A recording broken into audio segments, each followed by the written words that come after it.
Hello, I'm Richard Murphy of Tax Research UK, and I want to talk about what Labour needs to do if it is to become relevant and so have a chance of becoming the next government of the UK. There are 6 issues and they fall into 2 groups, in my opinion. The first are constitutional matters. Of these, the European Union is the first to be addressed. Quite clearly, our relationships with the EU are failing. We're paying an enormous price for that, constitutionally, in the case of Northern Ireland, for the rest of us, very clearly, in terms of the cost of living crisis that we're facing, and as far as businesses are concerned, in terms of the profitability crisis that many of them have. So Labour has to go back and start talking about alignment of the UK with the single market again. We're not talking about re-entry at this point because, frankly, the EU will not wish to do so. But we could change our rules, realign them with the single market, and make so much of UK business easier to operate with benefit to us all. That's issue number 1. The second issue is that very clearly we're facing another constitutional crisis around the failings of Boris Johnson and his government, the failure for there to be proper checks and controls put in place within Parliament. We need to change the rules of Parliament itself. We need to change the way in which Parliament is elected. First past the post is clearly failing us. We are the only country in Europe, apart from Belarus, that uses it. We have a failing second chamber because it is unelected, again, almost unknown in the democratic world. And we have a monarch who has not, as head of state, provided the appropriate checks and balances to make sure that Parliament is brought under control and the government is brought under control when it is failing, which it so obviously has. So that needs to be addressed. And then third, there's the issue which Labour really doesn't want to talk about, which is Scotland. It is impossible to not talk about Scotland if Labour wants to be the government, because we have a country within the Union of the United Kingdom which wants to leave, according to its democratically elected government.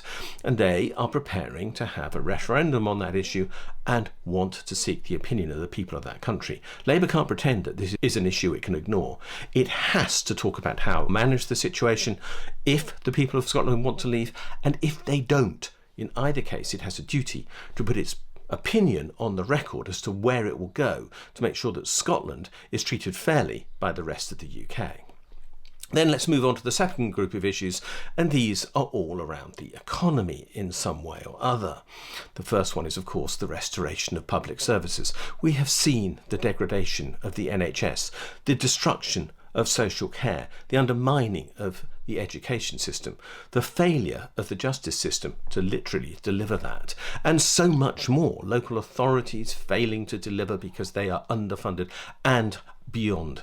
Now, none of this is necessary. It is possible for all these services to be restored.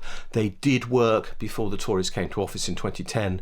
We are not a poorer country than we were then overall, therefore they could work now. But there has to be a willingness to prioritise public service, to put it first, to treat people who employ in public service as people of high regard and treated fairly, and we have to also find the funding. If tax is the chosen mechanism for that, and it needn't be, there are other options available, but if tax is the chosen mechanism, then Labour has to be very clear about who it will be raised from. And there is absolutely no doubt that it has to be from the wealthy.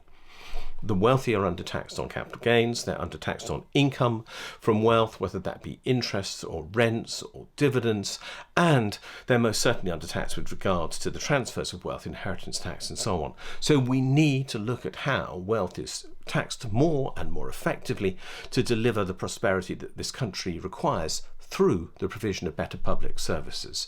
Then there is the investment we need. Labour has committed to a Green New Deal, and I'll applaud it for that, but it hasn't really spelled out what that means. The true Green New Deal, the one which I was involved in writing, could require an investment of up to £100 billion a year by the time all the training and other ancillary services to put it into place are really provided.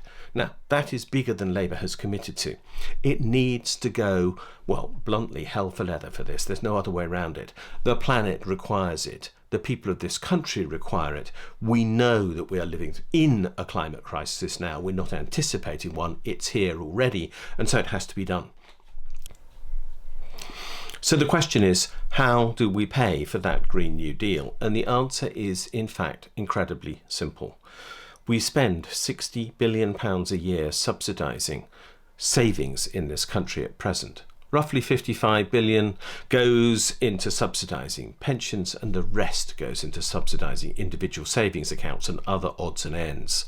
Now, the fact is that none of this money is used to subsidise any activity that produces any significant social advantage in the UK, because cash saved in bank deposit accounts is not, I'm afraid, socially useful. It is money put aside.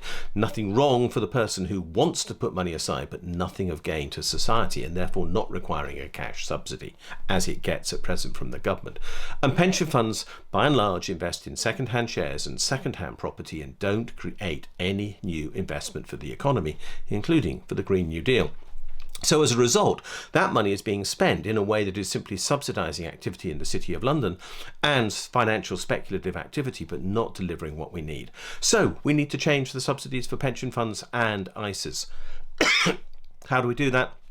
Simply, ISA accounts have to go into bonds, that is simply a time-measured savings account. So for 1, 2 or 3 years, the interest rate varying on how long you put your money in, and that money will then be used as the capital for funding the Green New Deal by the government. And the same with pension funds.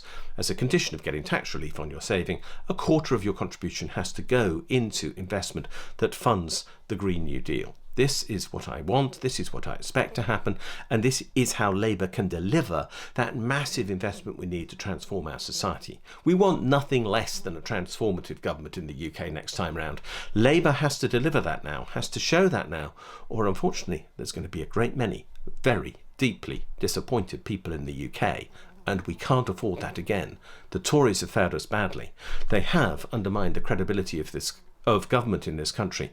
We must have a credible opposition, or we face another crisis, which is a loss of confidence in government altogether. And that is something I don't even want to imagine. So Labour has to step up to the mark.